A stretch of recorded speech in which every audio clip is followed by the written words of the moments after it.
All right, guys. Plugging away on viewer submission plate carriers here. So we've got the Javlin Concepts. This is the A-JAC plate bags.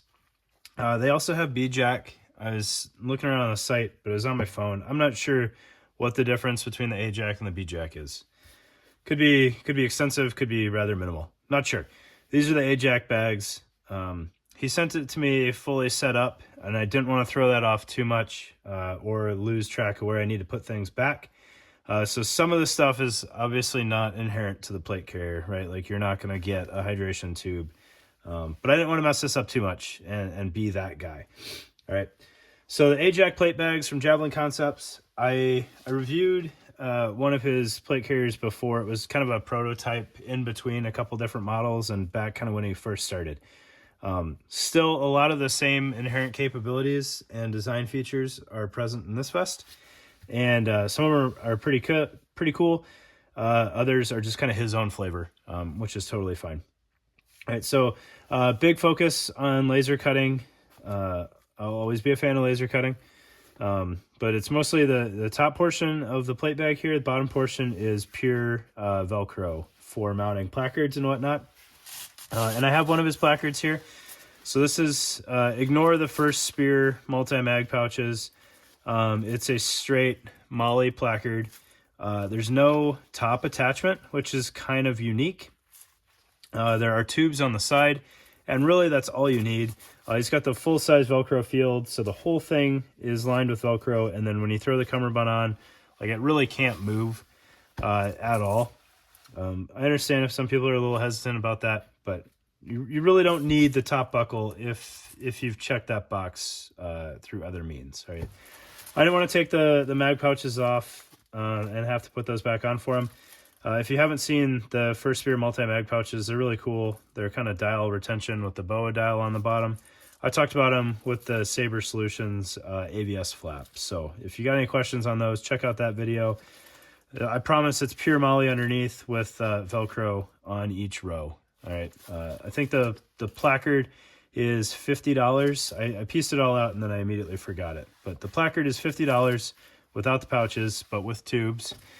And then I believe the plate bags are $240 and the cummerbund might be $105.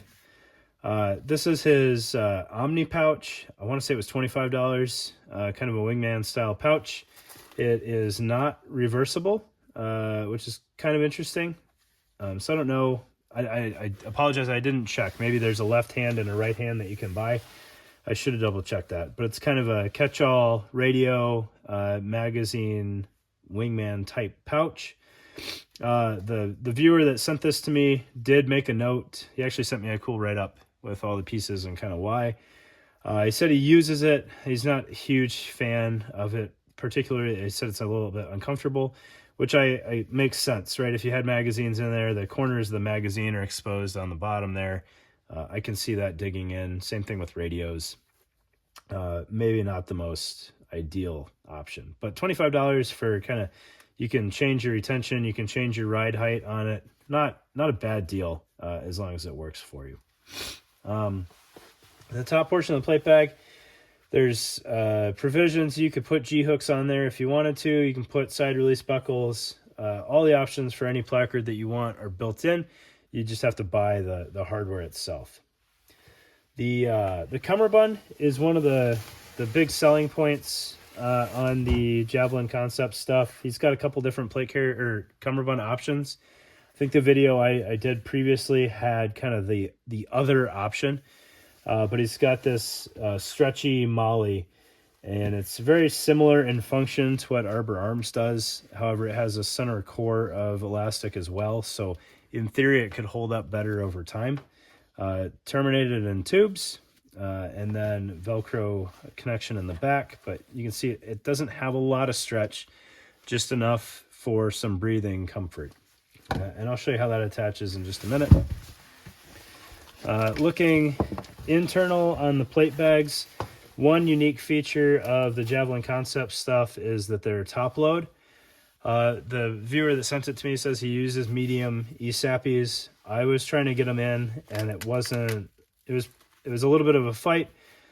I didn't want to risk potentially damaging anything. He says they fit. I believe him that they fit. So I didn't feel like forcing mine in there.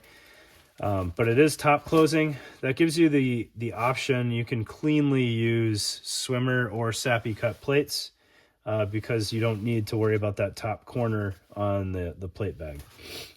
I will say by doing that, you have your shoulder strap pulling from the front of the plate, which isn't super ideal.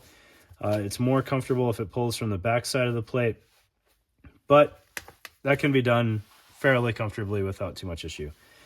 This is stretch material and Cordura combined together throughout. Plenty of Velcro here. So if you had medium long plates, this would be the rig for you. You could fit them no problem.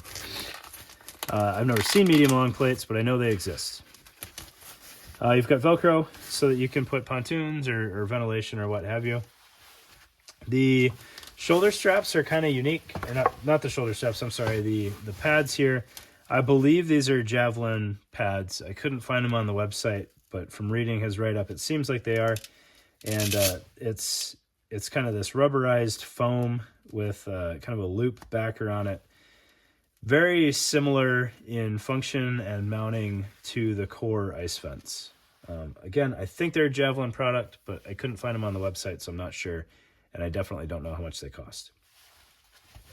Looking at the rear plate bag here, you do not have zippers. These are his Ferro adapters, so just ignore the zippers, but you do have a very nice full Molle field, all laser cut. Looks like 6 columns all the way to the top with a drag handle. And then there's a flap here for cummerbund routing, which is secured with this one wrap tab here. It's a rather extensive amount of one wrap.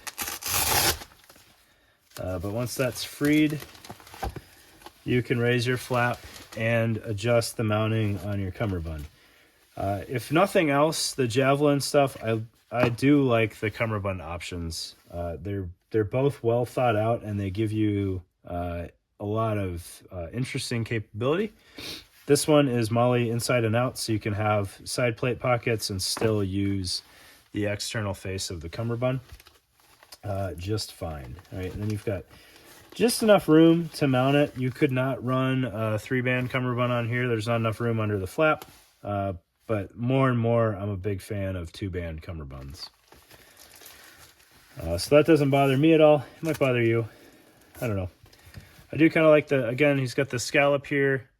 These are the kind of details that I really care about on plate carriers. Like they understand what's going to happen when they're used. The scallop allows it to fold over the plate and not get all bunched up there. So well thought out. Shoulder strap adjustment is also kind of unique. So the Velcro tension is all from the back plate bag through a metal tri-glide and then Velcro down into the body of the plate bag. So this is another example of a shoulder strap where you have plenty of adjustment. Looking at the shoulder strap, you can see it might get a little tough to work through the tri-glide once you get to kind of this ladder of webbing there, but it'll go through and you can suck up that slack into the plate bag so everything's done nice and cleanly and out of the way, and you can get your plates where they need to be pretty easily. You know, another selling point for 2-band cummerbunds is they give you a little bit more built-in capability to adjust the ride height independently front and back plate. So we've got the 2-band sunk to the bottom of the back plate, and then depending on the placard you're using it with, you can secure your tubes up on the top portion of the front plate, which will fix that ride height issue. Some people say it's not real. It absolutely is. For whatever reason, rear plate bags like to ride lower than they should. This will help lift that up, right? You're not trying to get the rear plate bag higher than the front plate bag. You're just trying to get them level. And for whatever reason, the rear bag likes to sink lower than the front bag. It is absolutely a thing on every plate carrier out there. So this helps combat that depending on your placard and how you mount it. Right, so that is the Javlin Concepts A-JAC plate bags. Again, huge fan of the cummerbunds. Even if you're retrofitting a plate carrier that you already have, they're kind of unique and add some cool capabilities. The other option is featured in my other Javlin video, so check that out. That one is kind of more hidden features to it than this one. This is just a comfortable cummerbund that still has good capabilities. So thanks again for viewers sending me stuff. You know, this one all put together right around $400 if my math is right. So, you know, that's another thing that allows me to get videos out to you guys to showcase products without completely killing me financially. So I really appreciate it. And thanks again for letting me borrow it. And thanks again for your time, guys.